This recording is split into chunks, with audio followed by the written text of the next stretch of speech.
Okay, sorry about that delay. We did already start the meeting and then had technical difficulties in our live streaming, so we are going to pick up where we left off and stopped, which was the approval of the March 4th regular meeting minutes. I'll make a motion. Second. Motion second. Any discussion on the March 4th regular meeting minutes? All those in favor signify by saying aye. Aye. Opposed? Those are carried. Next, we have approval of the CSE, CPSC recommendations. I'll make the motion. Hold on, I have a delay.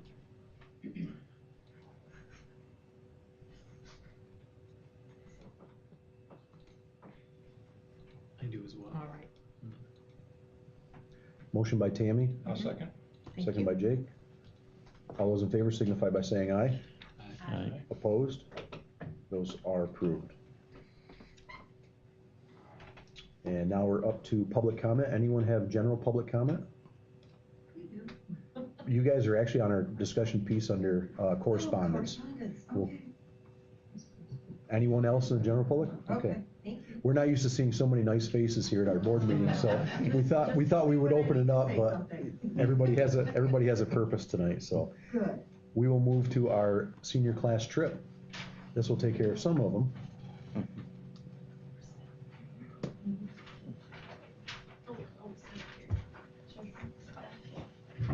Welcome. Thank you for having us. Welcome. Okay, so for our senior trip, we have decided to do a 3-day, 2-night trip to New York City and Woodland, New Jersey. Wildwood. Sorry, I saw the word. We plan on leaving Thursday, June 12th at 8 a.m. and traveling to Six Flags Great Adventure in New Jersey. On the second day, we will spend the morning touring the Statue of Liberty and Ellis Island and then go to the Hard Rock Cafe for lunch. After lunch, students can spend time touring New York City on their own. In the evening, we will enjoy a dinner and dance cruise on the Hudson River. And we will return on Saturday after spending the day at the beach in Wildwood, New Jersey. What else do we have? There was presentation. Yeah. This year. Put Okay. together a beautiful array of photos for you to enjoy. Oh. In English. Oh, in English. Thank God. You press on the remote? Yeah. Perfect, thank you. Okay, so this is the bus we're taking from June 12th to June 14th, which will take us all the way down to Wildwood. This is our Six Flags adventure. The day that we are going, the water park portion of it is closed, so we will only be in the amusement park of it, part of it. But this is our amazing Six Flags. We don't need to pass the clicker. This is the hotel that we will be staying at for the 2 nights. Yeah, that is really nice. The hotel is also it's an hour away from the beach and it's an hour away from the city, so we're not like up and moving around a lot. We are just staying in one place for the 3 days. This is what we'll be doing on Friday, go to the Statue of Liberty, and then also going to Hard Rock Cafe. This is our dinner cruise, where we'll be on the Hudson River having a blast. This is the boardwalk that we will be at to go on the beach. Play some arcade games. And also a potential water park if it's nice, if you want to go. And that's it.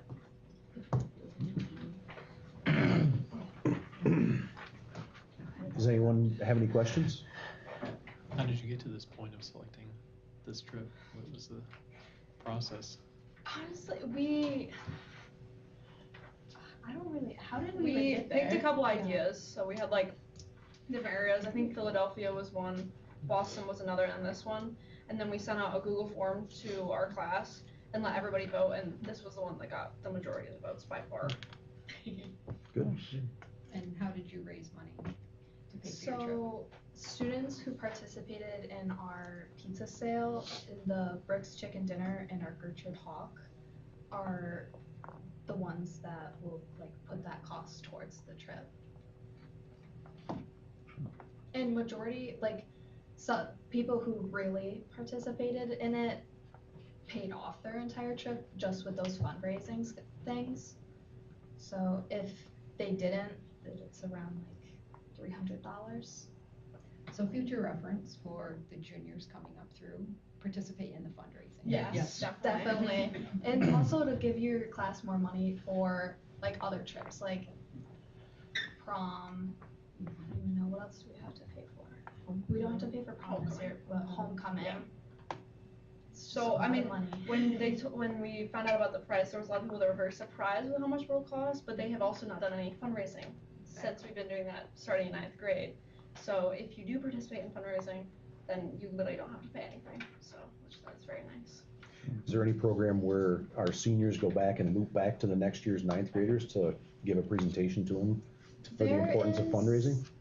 There is something that the guidance office kind of puts together, and it's like they put 2 seniors and 2 juniors in front of like the freshmen, and they like ask us questions and we can give them our advice. Because that sounds like a great piece of advice to give them. Yeah, A little bit of effort along the way, and then you can enjoy your trip. Yeah, definitely. Yeah. Nice. Any other questions? No? Well, thank you for the presentation. Appreciate it. Enjoy. Thank you. Thank you for having us. Thank you.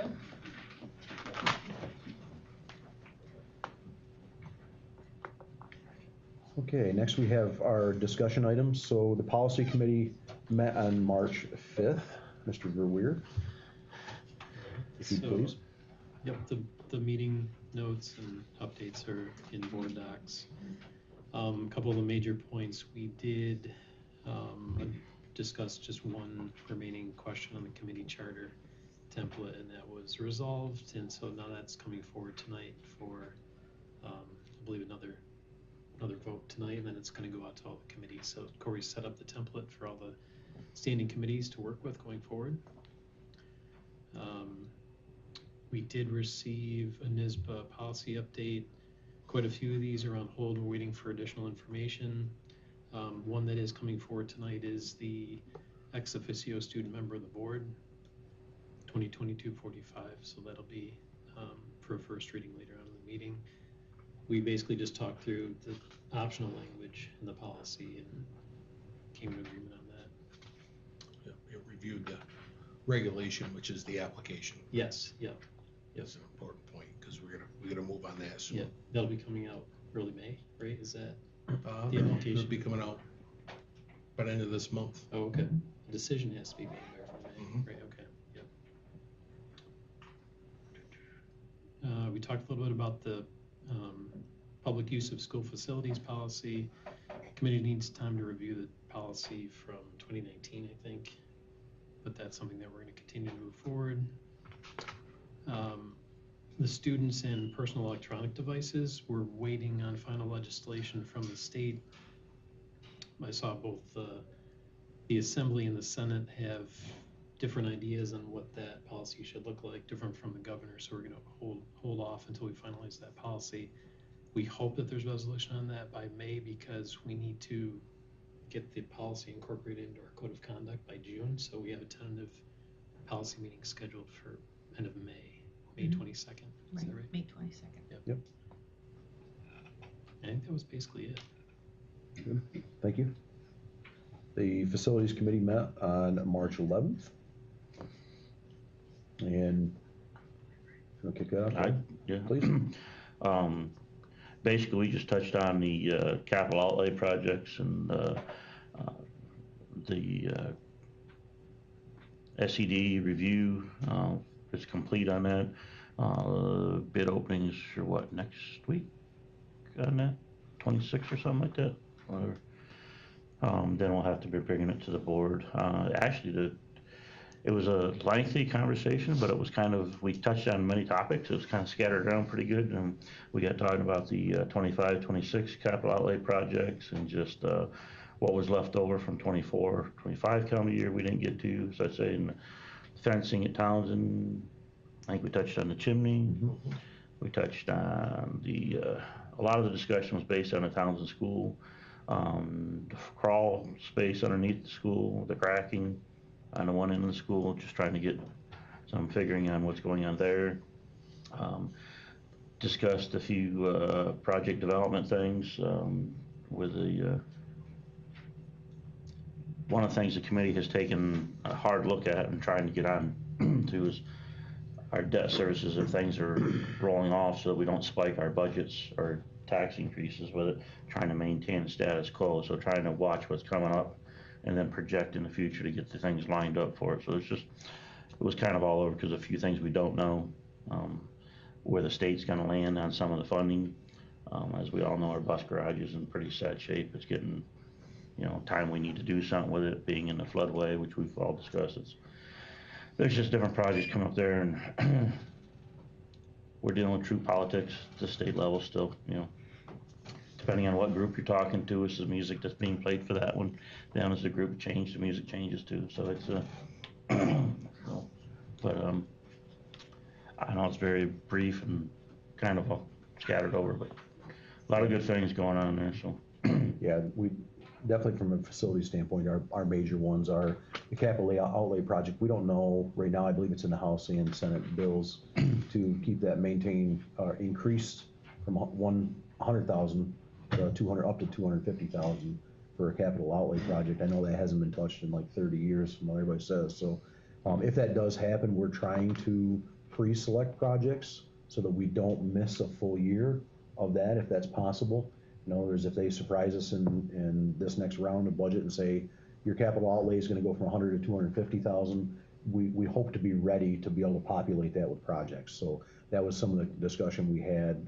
There are a lot of projects out there. One of the things we did bring to termination is the cracking in the one room at the end of the school in Townsend and the K wing.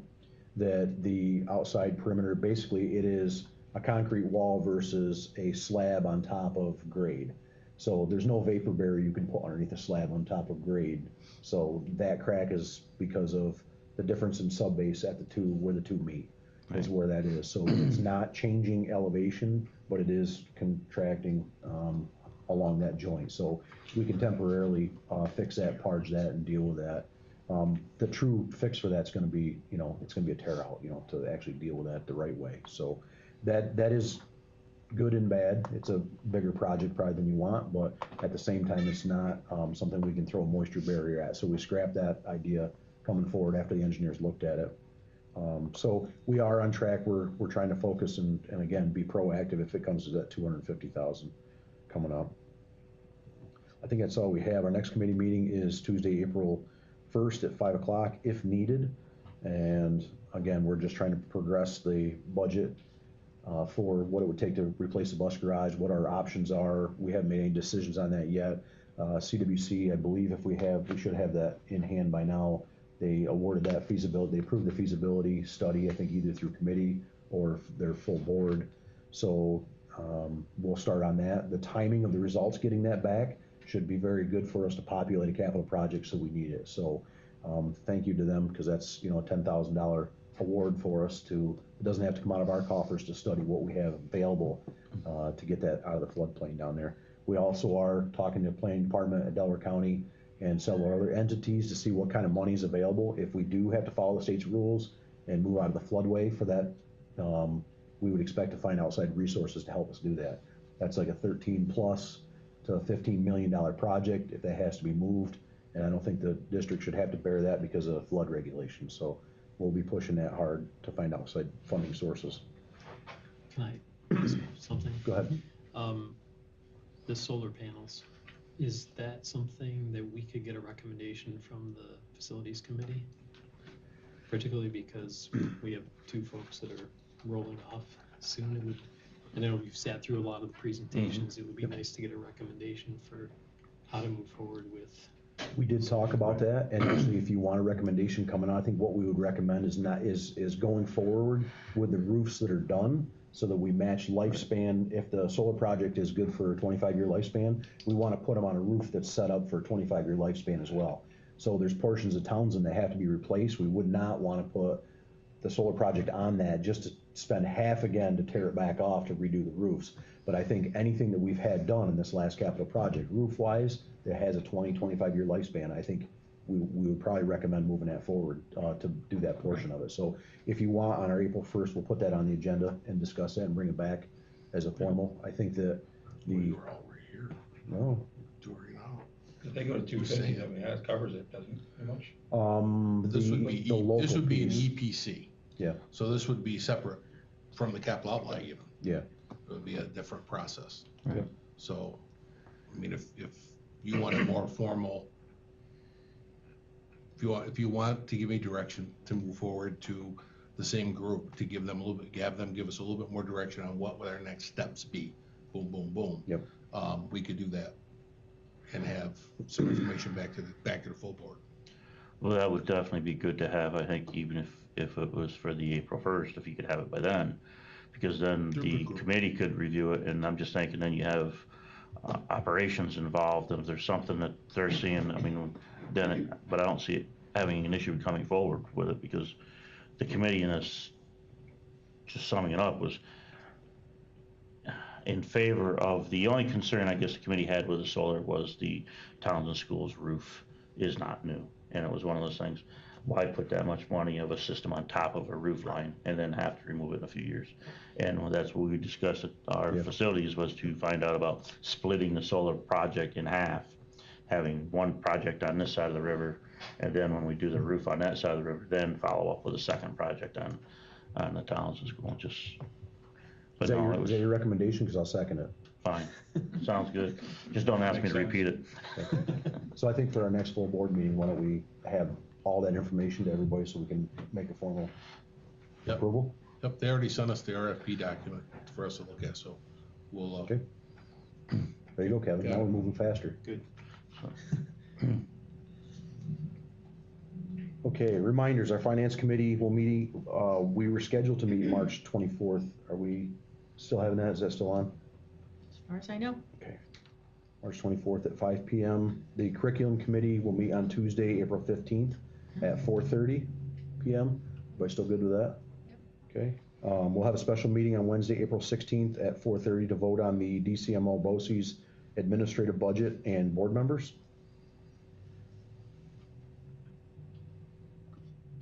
And just for our own heads up, just make sure, because we're down on numbers for our board meetings, just make sure we have good communication. If you're gonna miss a meeting, let us know so that we make sure we always have a quorum for our board meetings. Also coming up for attendance is Wednesday, April 16th at 4:30, special meeting potential. Our budget hearing and regular meetings on Tuesday, May 6th at 6 p.m. And next, more reminders, next we have the work from Kevin Verweer on the foundation aid analysis relating to You want- legislative You can do the other, advocacy. you want to do the other ones first. Okay, you want to do that last? Okay, we'll have one more budget update at our April 8th meeting. And that'll be finalizing our 25-26 school board budget before adoption on the 22nd. So April 22nd, we plan on adopting our official budget to be presented to our voters on Tuesday, May 20th at the school bus garage from noon until 8 p.m. We changed that time this year, so we're only noon to 8. That is a change in time. It got really late on us trying to crunch numbers that late, and the attendance, people coming to vote after 8 o'clock was nil. So we backed that down 1 hour for everyone's benefit. Our draft board meeting calendar options for next school year is provided to us tonight. Give us some thought and we'll discuss at our next meeting for adoption on April 22nd. So that's our board calendar. And then finally, if we can pull up Yeah, just Kevin's. pull up the slides. So yeah, I want to spend a few minutes talking about a very exciting topic, the regional cost index analysis that I did for the foundation aid for Walton Central School District. A little bit of background on this.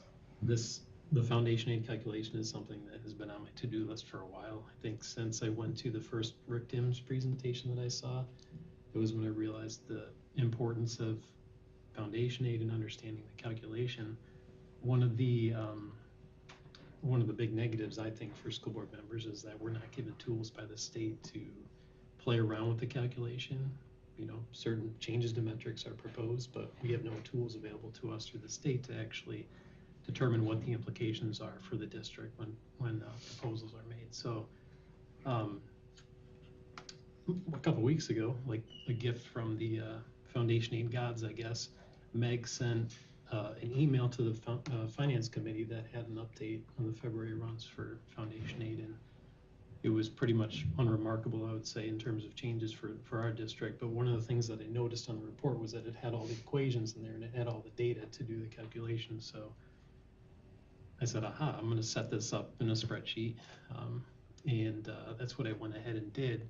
And I've made that spreadsheet available to the board. There's a link in board docs in the meeting, and now I think this gives us a huge advantage because it puts us in the game when there's proposals made at the state level to change certain metrics in the equations. We can actually go in and look at what are the implications to the district. And so what I first started off doing was looking at the regional cost index parameter in the equation. And the state, because the state has been talking about that very recently, and last week the State Assembly and the State Senate put out proposals related to the regional cost index. So I immediately jumped in and looked at a sensitivity analysis, and that's what is presented here in these slides. Why am I bringing this to you now? Because the results, in my opinion, are significant, and I think that they require immediate communication to our legislators, particularly because the state budget is due in 3 weeks, and so we need to communicate this potential impact to them immediately. So I envision that this slide deck will be an attachment to an advocacy letter that will go to our legislators, and I've drafted the cover letter text. Corey's working on pulling all this together along with a legislative priorities attachment that we had previously prepared for speaking with our legislators, and the school brochure that it was also recently prepared. So now to get into the meat of this, you can go back one slide, please. So you kind of have to get into the weeds to understand this, the implications of this, but if anybody has any questions as we go through this, please jump in. Why is foundation aid important to Walton Central School District? Well, it makes up almost half of our annual revenue. So it's, in order to operate here, we need foundation aid. That's the last 4 years of data, 48% average. You can go to the next slide. So this is the basic foundation aid equation. Looks fairly simple. Behind the scenes, there's a lot of magic or voodoo going on. That adjusted foundation aid amount, that's the one that's going to be the focus of what I'm going to talk about here today. That's an amount per student. So that's the amount of aid, $15,639 per student. And this is based for our district for the most recent run. So you take that amount per student, you subtract the local contribution of $4,800. That's your aid per student. So it's about a little $10,800. And you multiply that by your total aidable foundation people units, and that's how you come up with the total foundation aid for your district. If you go to the next slide. This is the complex version. This is what's actually going behind the scenes. These are all the different parameters. When I first saw this, I think a year ago, I tried to tackle this. I was like, this is crazy. There's no way I'm going to be able to figure this out. But thanks to that report that Meg sent, we're now there. So the part that I'm going to talk about today is the adjusted foundation amount per pupil, the box there in red. You can go to the next slide. So this is how you get to that $15,000 per student. All districts start with a base aid. That's $8,040. That is escalated by the consumer price index factor. For this year's, was 3.1, now it's 2.9%. So all school districts are starting with $8,200. You multiply that by a pupil needs index for your district times a regional cost index for your district. And that's how you get the total amount of aid per student. The pupil needs index, what that's telling us is 80% of our students are classified as in need. So it's multiplying the base aid by 80%, increasing 80%. And then on top of that, increasing another 4.5% for the regional cost index. So the regional cost index is a direct multiplier in the equation.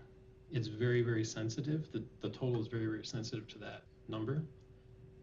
The Rockefeller Institute, in their study, they calculated that that parameter alone counts for $5.3 billion in the state aid funding. Total last year was $25 billion in aid. So 20% of the total state aid is coming from that one parameter, the regional cost index. Just to kind of highlight the stuff that's going on behind the scenes, my note on the bottom there.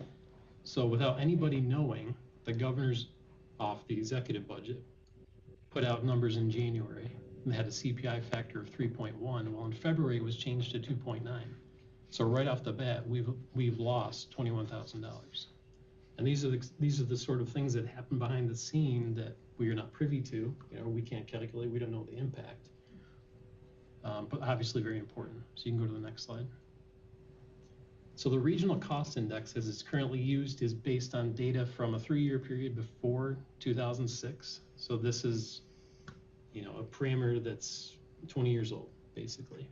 And there's a cost index for 9 regions in New York State. We're in the southern tier region. You can see they're very broad. They don't capture the local costs of districts or even the county level.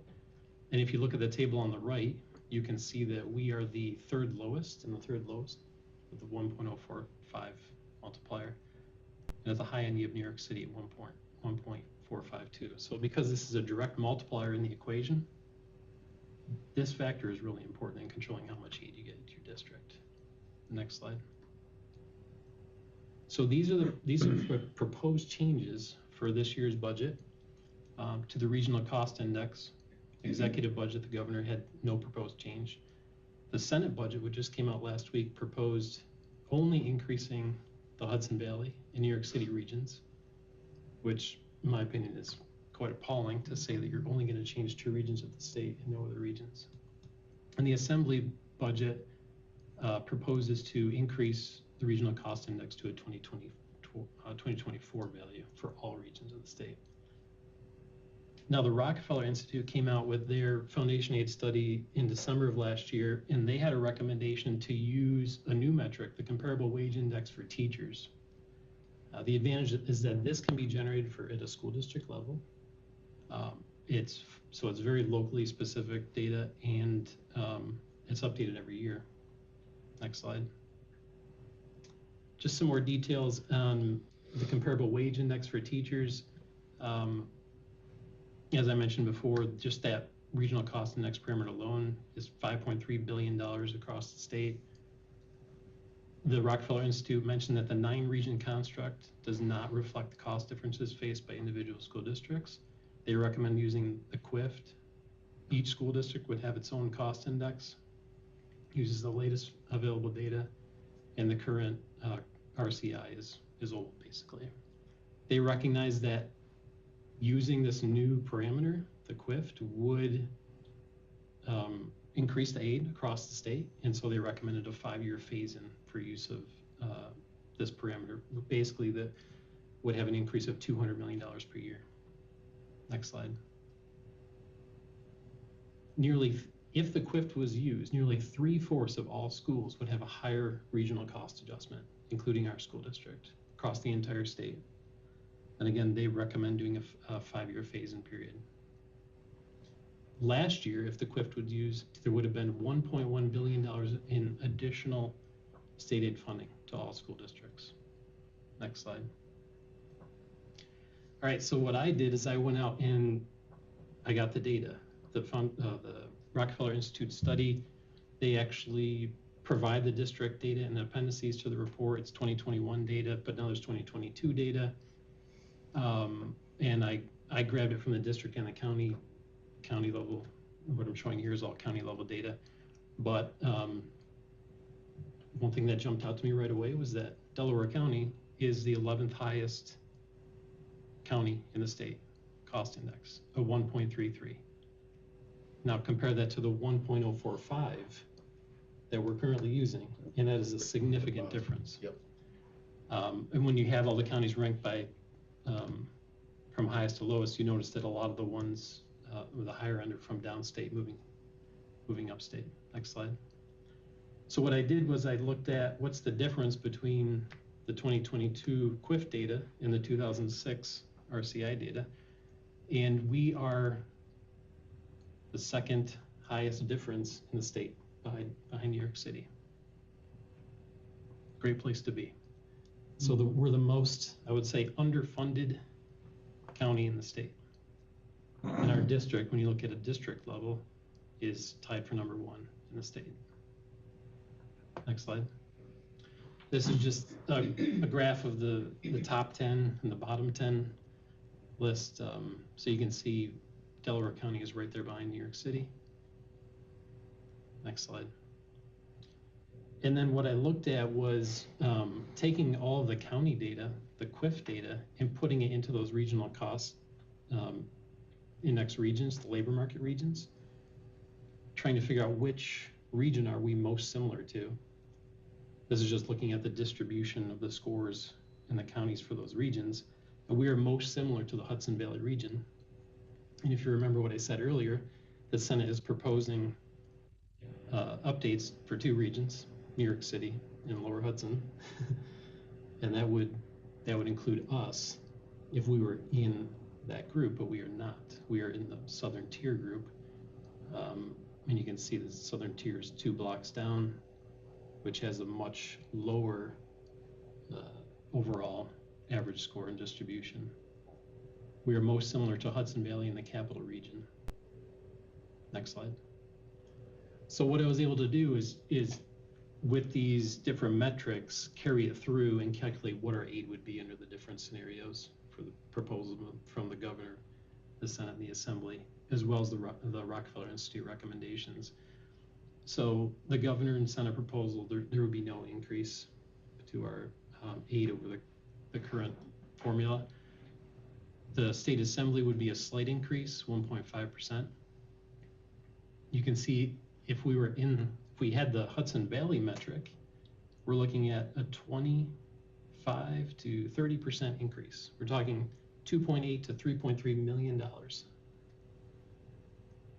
Looking at the bottom there, the Rockefeller study recommendations, 21% to 27% higher than our current foundation aid.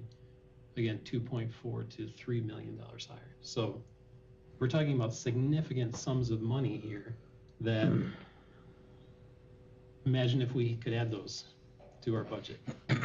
We would not be having the discussions that we are today. We would be talking about how we can grow our programs in this district.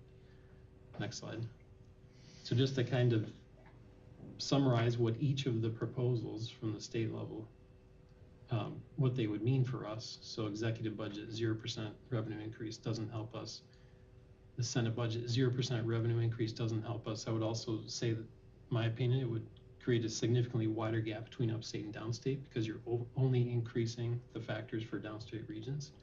Assembly budget gives us a slight help, 1.5%, but that Rockefeller Institute recommendation would be a significant help, 21 to 27%, depending upon the approach that you use. Next slide. So just to kind of summarize, and this is really the crux of what's in the cover letter that I've drafted. You know, we rely on foundation aid, makes up a large portion of our revenue.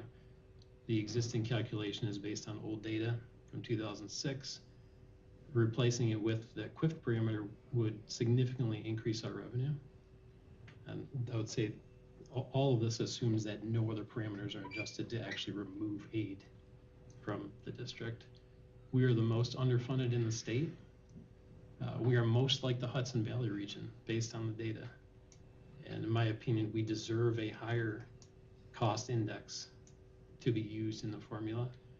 If the regional cost index continued to be used, we should be placed in a different region, or the data needs to be updated to reflect our local cost index. And the executive and Senate budget do nothing for our district. The State Assembly budget gives us a slight boost in funding. Next slide.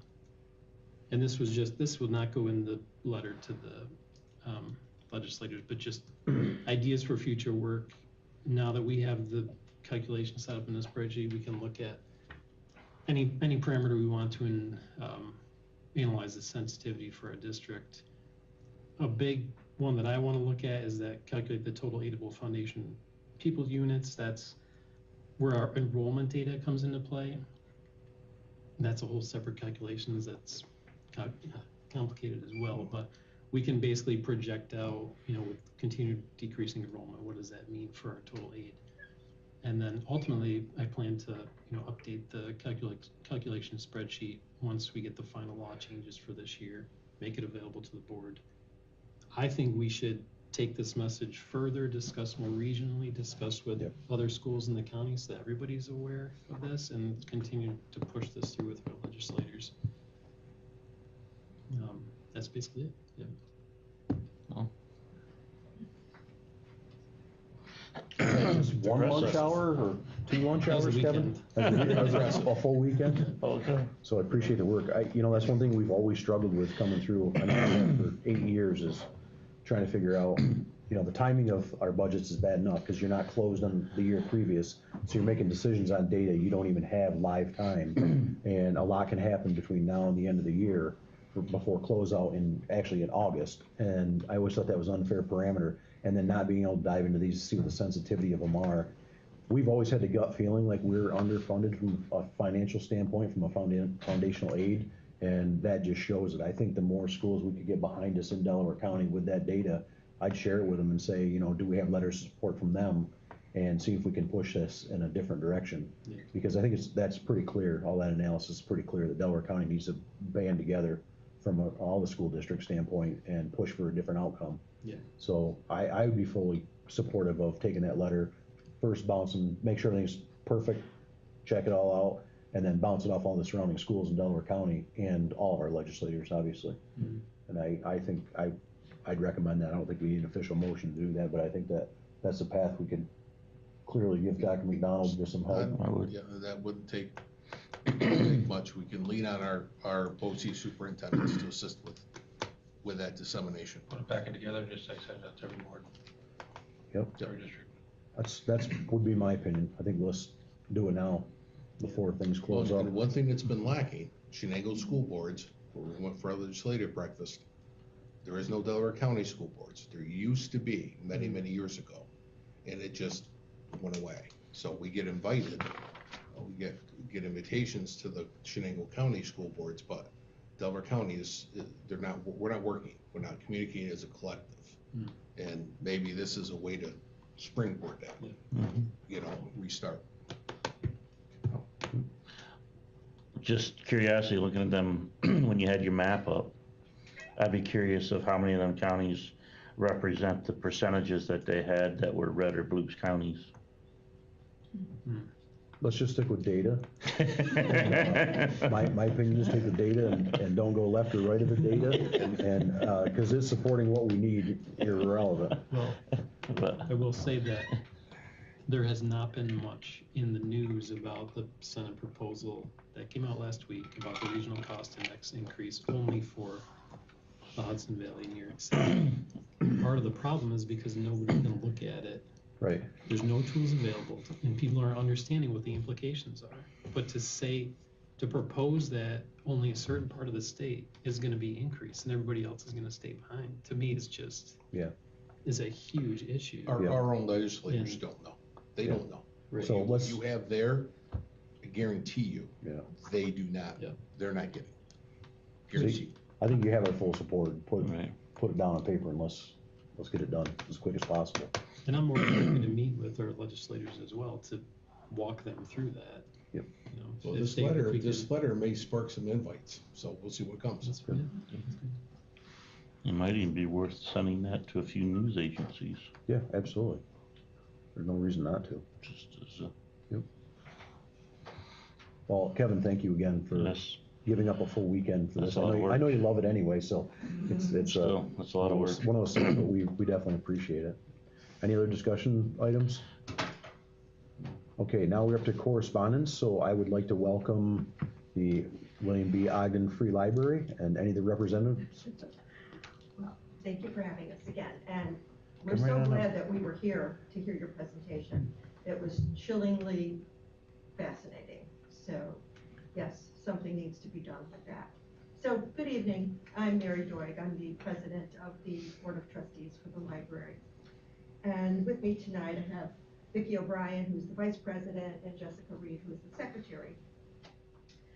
First thing, we, as our board, would just like to send our condolences to your board for the loss of your member.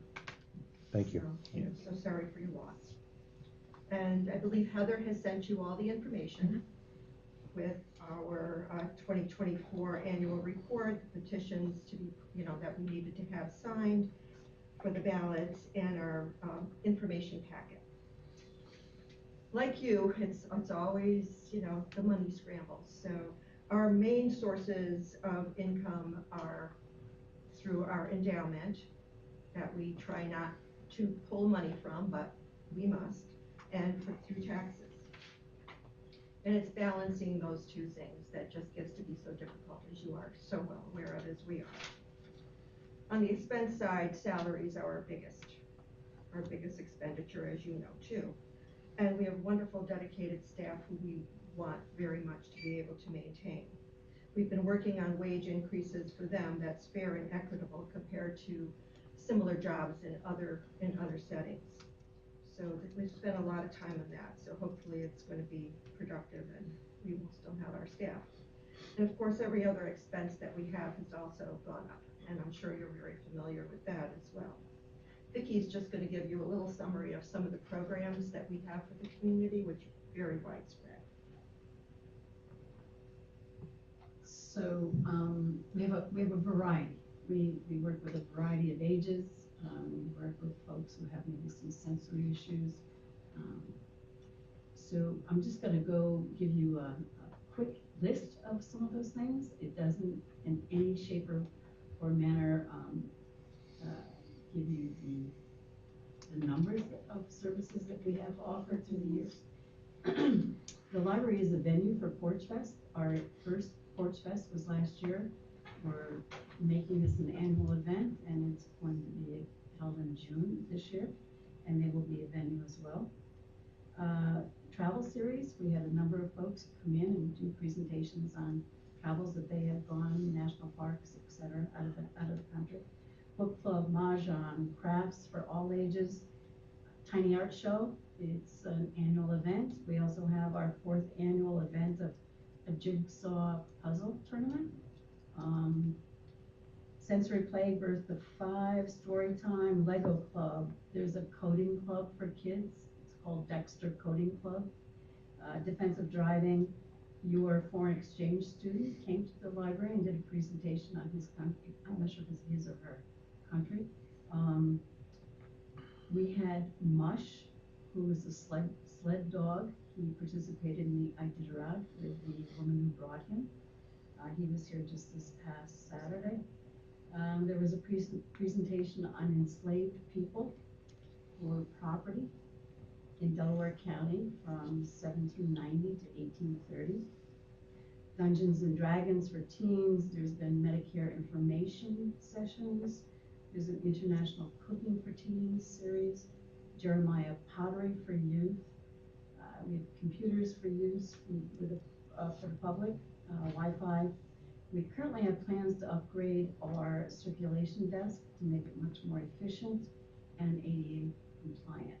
So we've been working with architects and construction folks for that.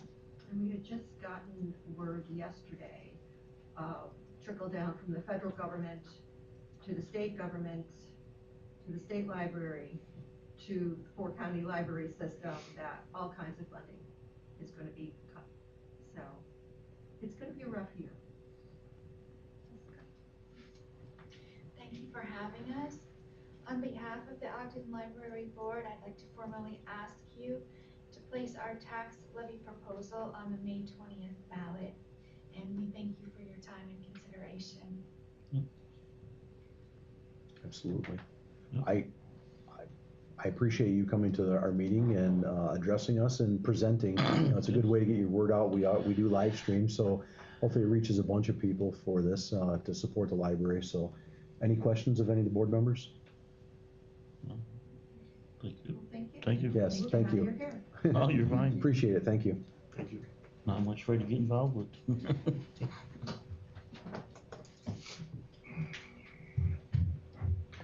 Okay, next we're up to addenda items. We do not have any additions to the agenda. Thank you. And we are up to the consent agenda. Any discussion on any of the consent agenda items? Anything want to be pulled, discussed? Any way, shape, or form? If not, I'd entertain a motion to approve the consent agenda. I'll make the motion. Second. Motion and second. Any further discussion? All those in favor signify by saying aye. Aye. Opposed? That is carried. Good luck on your senior trip. Yes. Thank you.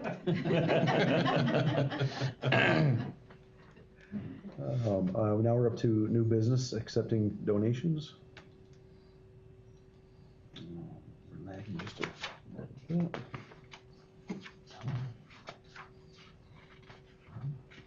Okay, we'd like to accept the following donation with sincere appreciation, $1,540.62 from Stephen Tweedy for the purchase of 2 benches for the tennis courts as a gift from the estate of John Tweedy. Any discussion on that? I'll make the motion to accept it. Second. Motion and second to accept the donation. All those in favor signify by saying aye. Aye. Is Opposed? there Pacific benches Yes. for that night? They have them already chosen, right? So Yes, just, I assume, but I just, no, all right, good. Mr. Wood has been involved in this. Figured that's pretty exact dollar just to be nice, so. Okay, that is carried. Thank you. Next, we have the adoption of the 25-26 school calendar. Anything you want to highlight on any changes on that? No, we stayed with the regional calendar, all except for there was a March conference day that we moved to the end of January, at the end of this first semester. That's the only thing that we are different from the regional calendar with, and that's to allow for the high school semester switchover to properly be prepared and ready to accommodate our special needs children, as well as just to be prepared. It's a big switchover. So we put that back in place 4 years ago, I believe. I think right when we came back, we put that in place, and it's been there ever since. So other than that, we're the same. Thank you. Any further discussion on that? I entertain a motion to adopt the calendar. I'll make the motion. Second. Any further discussion? All those in favor signify by saying aye. Aye. Opposed? That is adopted. Next, we have the adoption of the bus proposition.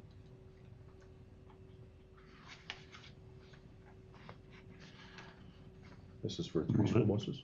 Thank you. Second. Motion second. Any further discussion? All those in favor signify by saying aye. Aye. Opposed? That is adopted. Next, we have the approval resolution providing for the holding of the annual meeting and for other matters in connection therewith. I would bring to your attention that when this was presented at the release of the board packet to the board, we had added language regarding exceeding the tax cap.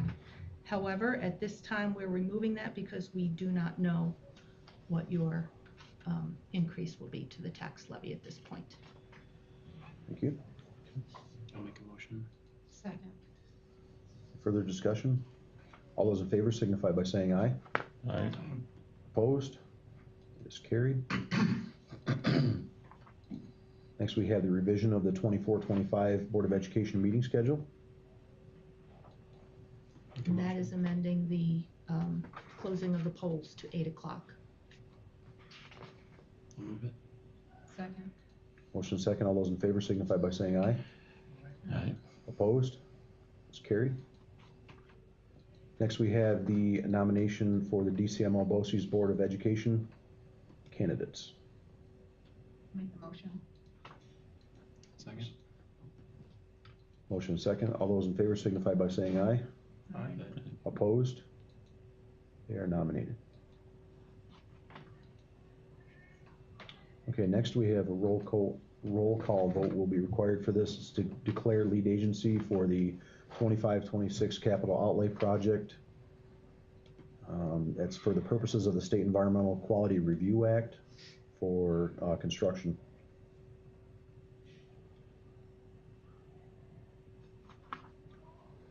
You need a Make a motion. motion. Second. Motion seconded. Mr. Charles? Aye. Mr. Davies? Aye. Mr. Dutcher? Aye. Mrs. Tweedy? Aye. And Mr. Verweer? Aye. Thank you. Is carried. Next, again, we have the roll call vote required. It's for the adoption of the seeker project resolution, the 25-26 capital outlay project. I'll make the motion. Second. Motion seconded. Mr. Charles? Yes. Mr. Davies? Yes. Mr. Dutcher? Aye. Mrs. Tweedy? Aye. And Mr. Verweer? Aye. Thank you. Is adopted. Next, we have the emergency appointment for personnel. Any discussion on that? I'll make the motion. Second. Motion second. All those in favor signify by saying aye. Aye. Opposed? That is carried. And finally, we are up to policy review. Mr. Verweer, if you please. So we have 3 policies as part of our annual review. Please review at your convenience. 4325, academic intervention services. 4511, textbook selection and adoption. 4750, promotion, retention, and acceleration of students. Okay, please review those at your own leisure. And we have policy first reading. This is for our student member on the board. 2245, ex officio student member of the board. First reading. Make a motion. I'll second it. All those in favor signify by saying aye. Aye. Opposed? That is carried. Next, we have the awaited committee chair. Move it. Any discussion on that at all? So we put a lot of time in this. Kevin obviously did. This has been a long time coming. This sets up the template, and our policy committee thought it was a good timing, and it was a good policy to move forward to start this charter process. So we have a motion by Kevin to adopt. Second. Any further discussion? All those in favor signify by saying aye. Aye. Opposed? That is approved. And thank you for all the extra hard work on that, everybody involved, because, you know, we've never had a charter set up in the school, so it's a new format to be able to pass on to future boards as to the structure of how we operate. So I think it's a very important tool. It'd be easier for onboarding for sure, to be able to hand to somebody and say, why am I on this committee? What am I doing? What's the purpose? And that will transition well. So now we're up to administrative remarks. I'll turn it over to Dr. McDonald. For March, we focused on Read Across America, lots of reading activities. We had the older kids reading to the younger kids. We had some book tastings, some scavenger hunts. So it's been a busy month. They were also challenged with reading 3,000 pages, and if they make that, they're going to duct tape me to the wall. So that will be fun for them. They're looking forward to it. They're at about 900 right now, so they better keep reading. So just to add a little fun and make the reading fun for the kids. We also put our sign-ups out for Cornell Cooperative Cooking Class. Those slots are pretty much full. We might have maybe 3 or 4 left, so we're excited to see what that brings. And hopefully it's a good kickoff for us to continue to work with them. Our Townsend newsletter kind of piggybacked off of the reading month, and for parents we just gave them some reading tips and some important dates. Townsend. Any questions? Thank you. Awesome. Is the cooking just for Townsend? It's for Townsend kids right now. Okay. Hopefully we'll expand it. Special invites accepted. Right, yes. Wait, where, they're gonna cook in the? Right in our kitchen and cafeteria. Oh, okay, nice. Our kitchen staff actually volunteered to come each night, so they each Oh. picked one, so they can assist Cornell in what they can use and help them Awesome. Be a good partnership. out. Right. Right. Mr. Loomis. One piece of my report that I want to highlight here tonight is DCMO BOCES starting a distance learning coaster. If you remember a couple of years ago, I started to pursue an associate's degree pathway from our current offerings in the high school. We were short like 3 classes. And we just couldn't get over the hurdle of having the staff available to offer that pathway, those 3 additional courses. We looked at the ONC program. It just didn't materialize for us, but our local BOCES picking this up makes this pathway much easier for us to obtain. And that's kind of the way we want to look at that distance learning program, is start with the potential to offer this, see how it goes, and then expand depending on how that goes with our kids. But to be able to offer that, that's a very exciting thing for us in the high school. And just to clarify a little bit for Mr. Loomis, DCMO has always had the DL coaster, but it wasn't functional. So now they're working to make it functional, which is pretty sad. We've had it, but it really didn't work for districts. So now you're right up to your ears with it. We got the Russ grant, if you recall, through DCMO. We also have an ONC. ONC, we had 3 years to accept it. We held off because we got into both. We got the one at Harold at DCMO. We already paid for the service, so why would we pay and add another service at $15,000 to $20,000? It didn't make sense. It's a much better service, and it's been going for 30 years. So now Mr. Loomis is going to work a little extra hard because we didn't go the easy route. We're going the hard route, but he's got the tools to get it done. I had to add one. Go ahead. No, that's it. That's what I wanted to highlight. Okay. Mr. Hoover is not here, but he did send Mr. Loomis and I a text. I'll share off of this. He wanted to highlight a couple things. 4 of our 5 winter teams earned scholar athlete status this year. 6 of our student athletes attended the Section 4 Leadership Conference today, and that was today. From the accounts that he received, it was well worth the trip, and our kids represented Walton very well. And this Friday is the middle school career day. Mrs. Button has been working very hard to make sure it's a valuable experience for our kids. And that's, I think, every other year. We go every other year opposite you guys, I believe, with the career day. So any questions for either one of those? No? I just wanted to highlight that I got to watch some great volleyball. I know it's our coaches volunteer their time for the boys basketball. It's that kind of 3-week time between the 2 winter sports and track, and they did excellent in the MAC. In the MAC, they were ranked number 1 out of the pool play. They unfortunately lost to BG, who ended up winning it all. And again, they played in Johnson City this weekend. They were ranked 5th out of 20 out of the pool play.